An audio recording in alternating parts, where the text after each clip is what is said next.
Welcome to the Human Capital Innovations Podcast, your go-to source for personal, professional, and organizational growth and development. We hope you tune in often for all things people management, organizational development and change, organizational leadership, and social impact related. Maximize your personal and organizational potential with Human Capital Innovations Podcast.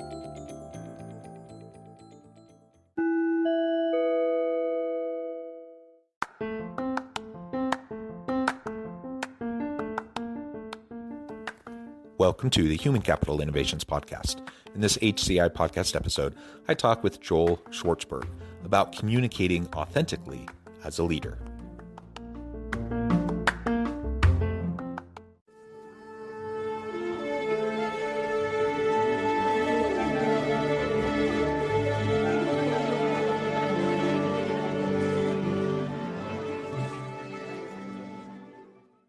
Joel Schwartzberg, welcome to the Human Capital Innovations Podcast. Thank you so much, Don. It's my pleasure to be here. Yeah, it's a pleasure to be with you. I'm so excited to have a nice conversation. You're joining us from New Jersey. I'm south of Salt Lake City in Utah. It was fun just chatting for a few minutes in the pre-interview as we were getting to know each other a little bit and touching base. Today, we're going to be focusing on communicating authentically as a leader. And of course, this is your area of expertise, something you spend a lot of time on with your clients. And so I imagine you'll have a tremendous amount of insight and good stories and other things to share. And I appreciate you taking time to share that with me and my listeners today. As we get started, I wanted to share Joel's bio with everybody. Joel Schwartzberg is a leadership communications coach whose clients include American Express, Blue Cross Blue Shield, State Farm Insurance, and the Brennan Center for Justice, and Comedy Central. He is the Senior Director of Strategic and Executive Communications for a major national nonprofit and previously held senior level communication and editorial positions with Time Inc., PBS, Nickelodeon, etc. Schwartzberg's articles on effective communication have appeared in Fast Company, Harvard Business Review, and Toastmaster Magazine, and he's a sought-after business and communications podcast guest and conference speaker. And really, I could go on and on and on, Joel, but I'll pause there and let you chime in. Is there anything else you would like listeners to know about you, your background, to provide context for the conversation today?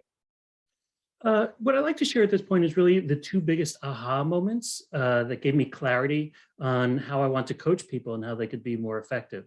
And one was when I finished an 11-year competitive public speaking career that started in 6th grade and ended when I was a senior in college and became a national champion. And then I thought it was over, as one might expect from a basketball career or a chess championship.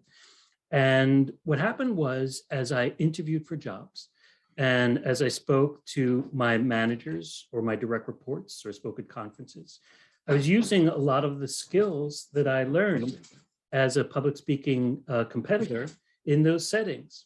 I was using them, and I thought to myself, I'd love to share what I learned as a competitor so I could help more people champion their points in any kind of circumstance. If you're interviewing for a job, if you're speaking at a conference, if you're just sharing an idea at a meeting. So that was the first aha moment. The second came about 3 years into my public speaking training as a coach.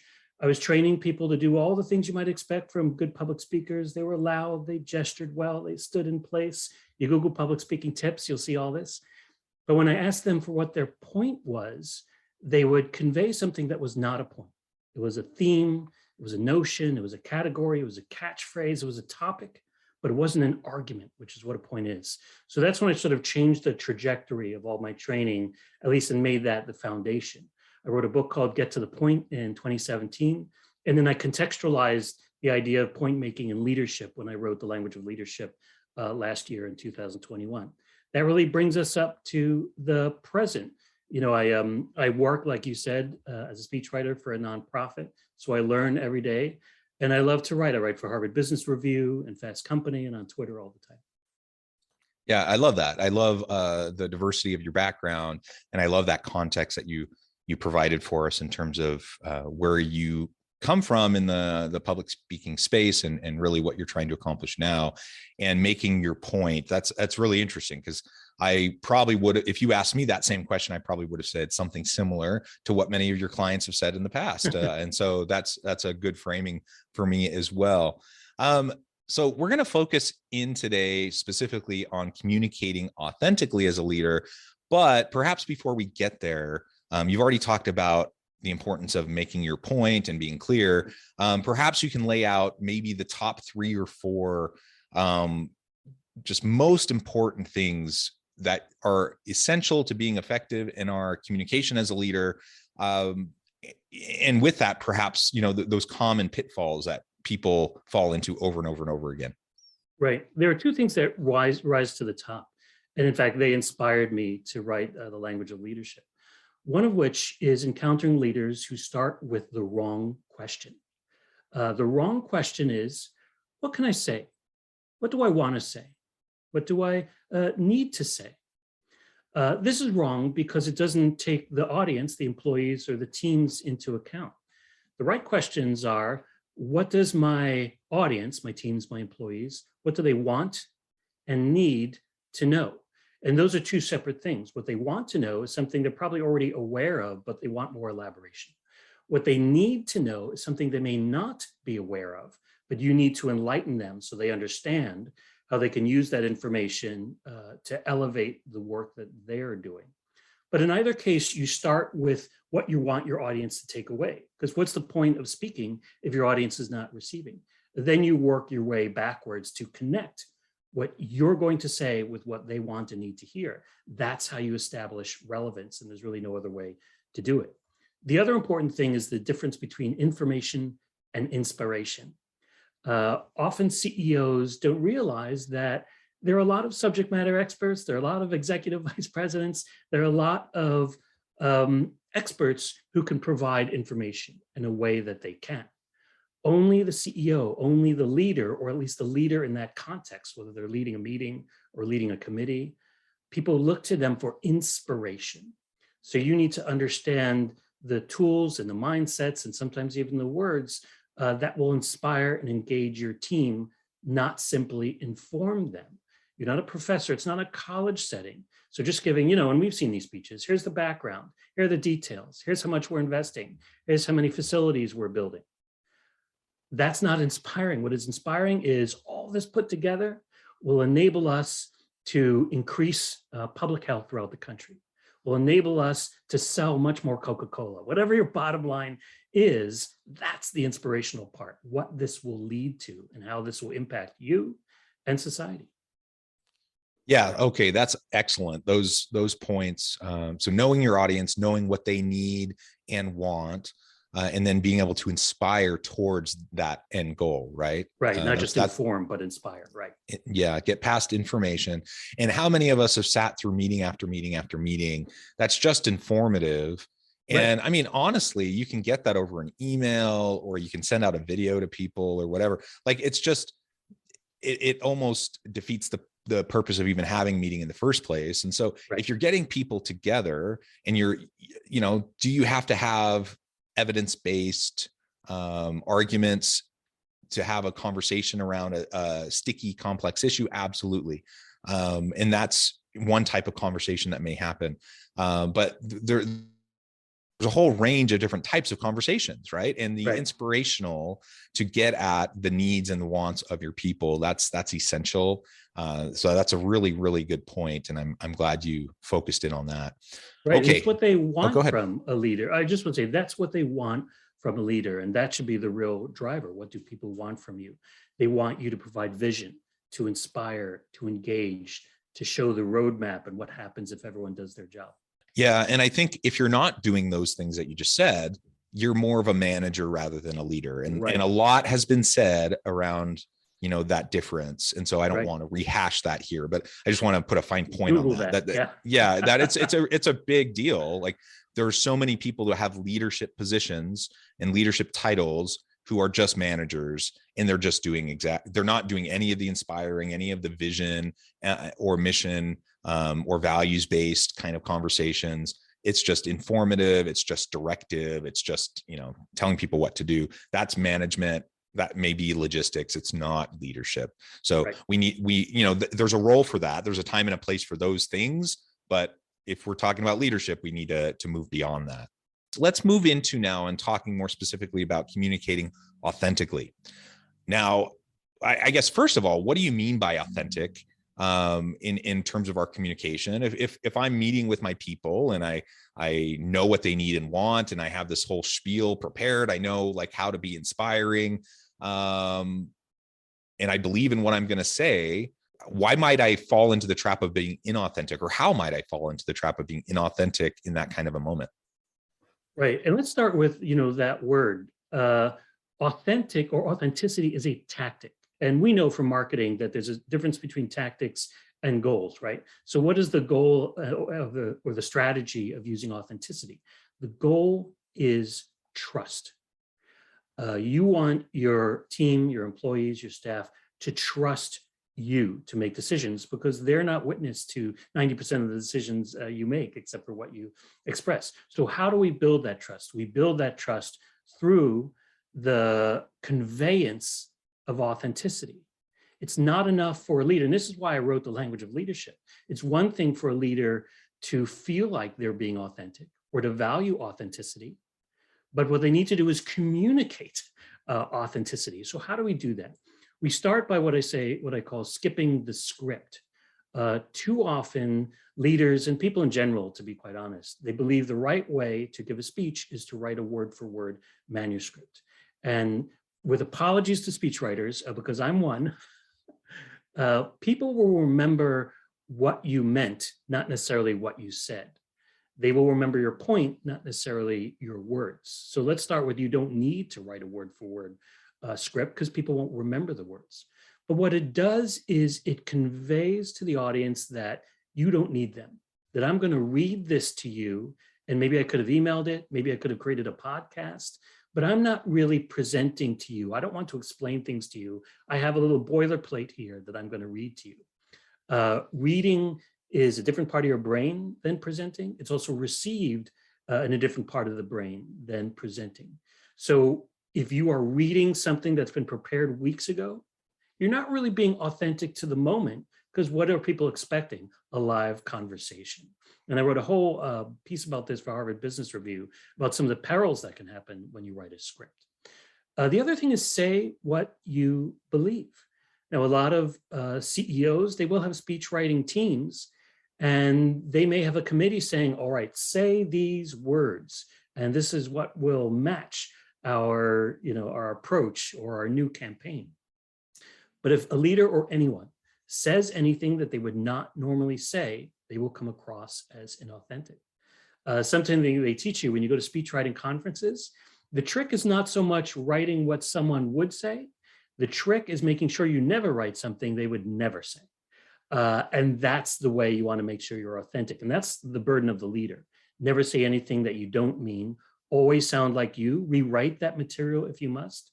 You're usually coming in with notes, not a script. So you're just reminded through those notes of the things that you want to say, or through that PowerPoint or Canva. Then you're using your own experience and your own subject matter knowledge to explain that in a live environment. Two more things. Telling stories really elevates authenticity, particularly personal stories. Now, it doesn't mean you have to talk about an experience from your childhood that would, make for a great TV movie someday. It can be merely the funny thing your 6-year-old said that morning, something you heard on NPR, something you read in a newspaper, something you overheard at a conference, anything that's true to your experience that you're using not just to entertain, but to connect to relevance and through which you make your point. That will also increase your authenticity. And one other very important thing to realize is that perfectionism is the opposite of authenticity. Sometimes public speakers, and particularly leaders, think, oh, I want to be remembered as a great public speaker, so I don't want to make any mistakes. That is not the goal. That is not the measuring stick. And often, if you cough, if you make a mistake, if you correct yourself, if you have a moment where you need to collect your thoughts, instead of losing points for perfection, you're actually gaining points for being real and authentic.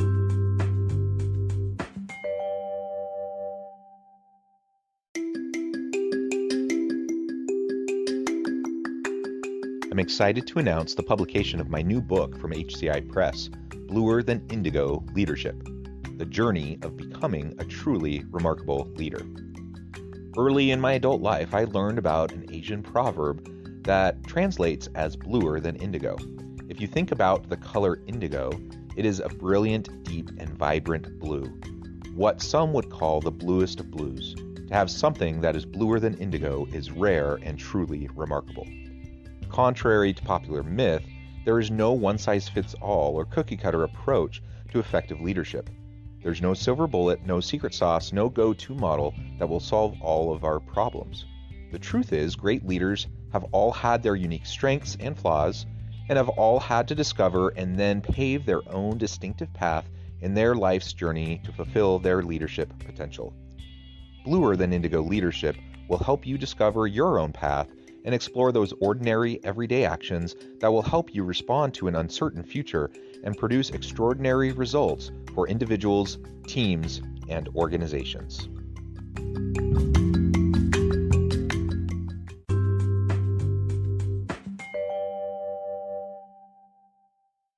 Yeah, those are all really, really great points. And I couldn't help but think about TED Talks, for example. So I would love to pick your brain a little bit, because I know, when someone is going to give a TED Talk or at a TEDx event, they often are coached by event coordinators on preparation for that event, which often involves writing a script and practicing and rehearsing that script extensively, and all of those things. Yet my experience is similar to what you just articulated, that I need to have clear in my mind key points that I want to make, key elements that I want to include. I need to have a general scaffolding in my mind, Right. but I don't want to be over prescriptive in how I'm communicating in the moment. And I need to be comfortable enough with the material that I can just speak from the heart in the moment. Right. That seems at odds with, for example, what you would get from a TEDx coach oftentimes, or perhaps other, speech writers or other public speaking gurus, like you mentioned. Right. If you Google the TED commandments, there's actually this list. And I think number 8 is thou shalt not read thy speech. And I think in various TEDx environments, some of them, perhaps even most of them, will have you write it out. But the key is not the writing or memorization. The key is the practice over and over and over again. And the truth is, if you practice something so often that it's literally memorized, there are lots of things you can do if you have that ability to make it seem more spontaneous. But easier to me is, like you said, go in with the points, the roadmap of what you want to say, make sure you hit those points. And if you're speaking naturally, which you will have to if you're not fully scripted, then you will come across as truly authentic and make that kind of impact you're looking to make with an audience, whether it's a TED Talk or whether you're talking at a town hall to your 1,500, 10,000 employees. Yeah. And so that means you might make a misstep. You might say something wrong and have to correct yourself. You might have to clear your throat. You might say ums or other filler words. Might say an or ah here or there. And it's okay. And ultimately, that's not the big deal, because what you're focused on is the impact of your words rather than the perfection of the delivery of your words, if I'm hearing you correctly. And let me, something I said in that article, imagine you went to your friend and you said, oh, you saw the latest Spider-Man movie. Did you like it? And the friend says, hold on, I'm going to run home. I'm going to type up a 300-word review. I'm going to print it out and I'm going to bring it to you, and then I'll hand it to you and you can read it. That's ridiculous, right? Yet that's what we're sometimes expecting, or what people expect from themselves when they write out a word for word speech. It's not what people want. Now, caveat to my friends who are speech writers, sometimes CEOs or politicians, they have screens and they have teleprompters, and it's okay to have a manuscript there. The key thing, like I said, is practice. And one thing I definitely want to leave your audience with, John, is there's bad practice and there's good practice. Bad practice looks like this. And then 10%, goals, okay, I'm good. That's bad practice because you're not practicing what you're going to be doing. What you're going to be doing is having your mind and your mouth work together to make points. That is only practice for your head. So the only good practice is practice out loud in real time. If you really want to make sure your practice is worth something and you're prepared, practice out loud. Now, you don't need a video camera. I don't recommend mirrors. You don't need someone on your team. Just take a walk. Go into your bathroom, go into your closet, whatever it takes, but say it out loud. Yeah. And I really appreciate the focus that you made also on vulnerability. So being open and vulnerable, whether that's sharing something from your personal life, be appropriately vulnerable. You don't want to overshare or make your audience uncomfortable because you're sharing too much, but, sharing a little bit of your real messy life with people can go a long way in developing the trust. And when I think about communicating with impact, I think trust is at the core. I mean, so much of leadership is about trust. And so if you want people to follow you, you want to inspire people, it has to be built upon a foundation of mutual accountability and trust, where people know that you genuinely care about them and that you're being authentic and real with them. So that involves vulnerability, but ultimately that's going to be built upon the foundation of trust. And so we just need to reinforce that over and over and over again. And we need to think about, what are we saying? Is it consistent with what we actually think and believe, what the data actually says? We're not twisting the data to try to make the point we want to get across, but we're actually being true to it. We're not gaslighting. We're not, it is the way it is now, and it's always been that way. Spinning something, right. Yeah, no spin, no gaslighting, just be real. And that means sometimes we have to apologize. Sometimes we have to acknowledge mistakes. And you know what? When you do that, when you communicate authentically in that way, sometimes people worry, well, you're being too vulnerable. It shows weakness. People are going to pounce on that weakness. I suppose there are circumstances where that could happen, and depending on the makeup of your team, I suppose there could be individuals on your team that might want to pounce. But if you have a good team with good relationships where you trust each other, all you're doing is reinforcing the trust, and you're giving them permission to do the same thing. You're giving them permission to acknowledge setbacks and mistakes, to be able to course correct, and to be able to move forward and not get caught up and hung up with, any of the missteps that you may have made. And that's what we need if we want innovative, creative organizations and teams, and we want people to iterate and continually be learning. We can't have this psychologically unsafe, fearful environment where people feel like they can only put on a brave face, they can only have their facade and pretend like everything's fine. And if they ever say anything negative to the boss, then they're going to get lashed out against and blah, blah, blah. Like all of that, that's just a toxic environment. That's not what we want in our teams. Right. And we're human beings. We don't say that often enough. And you think about, well, what inspires me about another human being? Maybe it's your father, maybe it's a public figure. It's their humanness, and the humanness that powers their conveyance and their communications. Now, let's not conflict, or let's not associate vulnerability with powerlessness or apologies. There are ways you could still be powerful and authentic, and that's what you want to do. For example, if you're sharing bad news, you don't want to focus so much on the challenge. You want to focus on the solution. And you can say, yes, we're working this out. There are a lot of challenges in the road, but this is how we're going to overcome them. So always speak with power and conviction. That's what I say, but be human, be vulnerable at the same time. And let's put it in this category of imperfection. Don't be afraid to be imperfect, but be the leader who is inspiring, who is talking about how to get out of it. A metaphor I sometimes say is you're a captain on a boat that's taking on water. Does the people on the boat, do they want the leader or the captain to talk about how much water is coming in, or how many buckets we're going to need to get the water out? No, we want the leader to say, if not, this is how we're going to get to dry land. Here's what I'm going to do to put those steps in place. And one of the language of leadership is a lot about words. And one of the words I come back to is rest assured. Rest assured. They're among the magic words that a leader can use to trigger and to imply that there's a plan in place to get us out of this mess or to elevate us to the next level. Yeah, excellent. And I couldn't help but reflect, as we've been having this conversation, I've been thinking about some of the public speaking types of environments I've been in.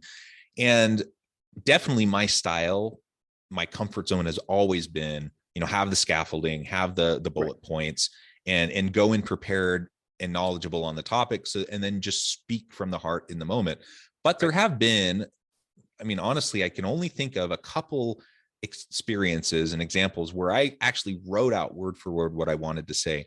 And in those moments, I think it was even appropriate because it was such a different kind of an atmosphere and environment with a different audience that I wasn't used to, speaking about an incredibly sensitive topic, and I had a built into what I was speaking about. There was a tremendous amount of vulnerability built in. And frankly, I wasn't sure emotionally I was going to be able to get through it unless I just had it all written out. And so I even, as I started speaking, I said, I'm sorry, this is not something I normally do, but I've prepared written remarks. I'm going to read these to you.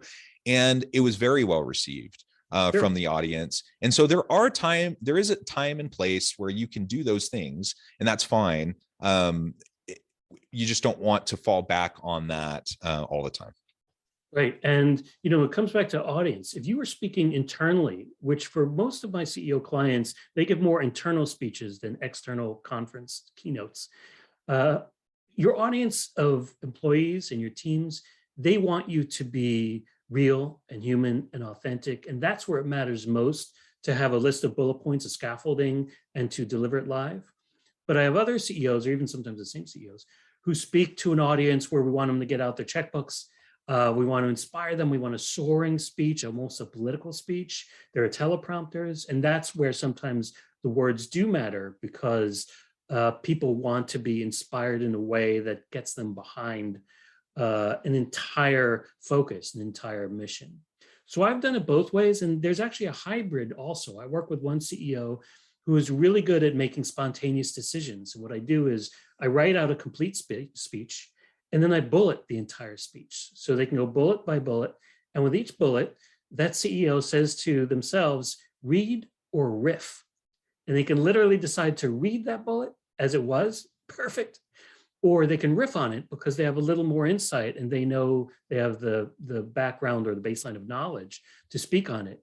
But they could do that moment by moment, bullet by bullet. And I find that hybrid a really good tool for a lot of leaders when they want to say, well, I'm concerned about the transition from this to this, so I'm just going to read that as you wrote it.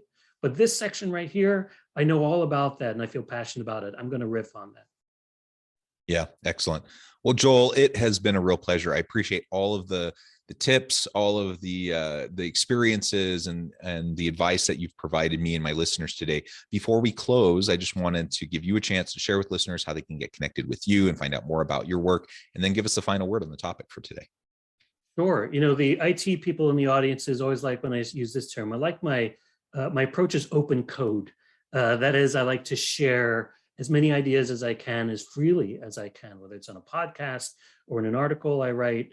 And then the books are the best place to sort of get them, and they're short books, so they're easy reads. And the best place that people can find all those resources is through my website, which is www.joelschwartzberg.net. JOELSCHWARTZBERG. Thank you to my parents for that long last name. .net. Another place where I really encourage people to get in touch with me or to receive my ideas is on Twitter. And I'm on Twitter at the Joel Truth on Twitter. And I'm sharing lots of ideas all the time about all of these things. And the bottom line to all of this, all my books, all my writing, all my training, is that if you don't come at your communication opportunity with a point, you will be rendered pointless. And it doesn't matter if you're a CEO who's been giving speeches for years, or you just graduated from college and are just starting an internship. It's not about how much experience you have.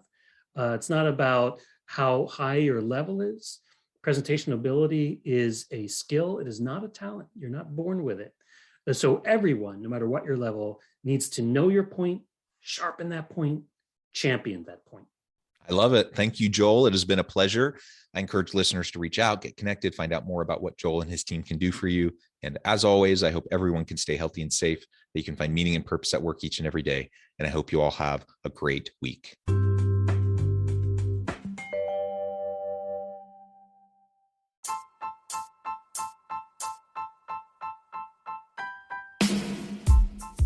The alchemy of truly remarkable leadership. Ordinary, everyday actions that produce extraordinary results. Consider how the nature of work has shifted over the past 50 years. With increased globalization, rapid technological advancement, and the shift in economic composition, the average job of today looks very different than the average job of 50 years ago. What will the jobs and organizations of tomorrow look like? Moreover, what does this all mean for organizational leaders? What are the core competencies and capabilities of organizations and their leadership that are prepared for continued disruption and geopolitical and socioeconomic shifts? Regardless of what the future holds, increasingly, leaders need to be socially minded, data-driven, decisive, champions of talent, and disruptors of the traditional notions of leadership, teams, organizations, and work. The alchemy of truly remarkable leadership will help you to explore your own leadership competencies and capabilities and consider ways to apply and implement them into your workplace and personal life.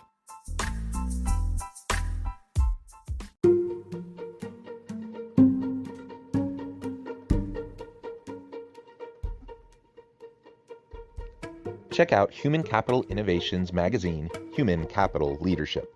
Human Capital Leadership is a free, interactive e-magazine with the mission to help individuals, leaders, and organizations find innovative approaches to maximize their human capital potential. We publish issues quarterly in August, November, February, and May. Take a look at the latest issue and let us know what you think.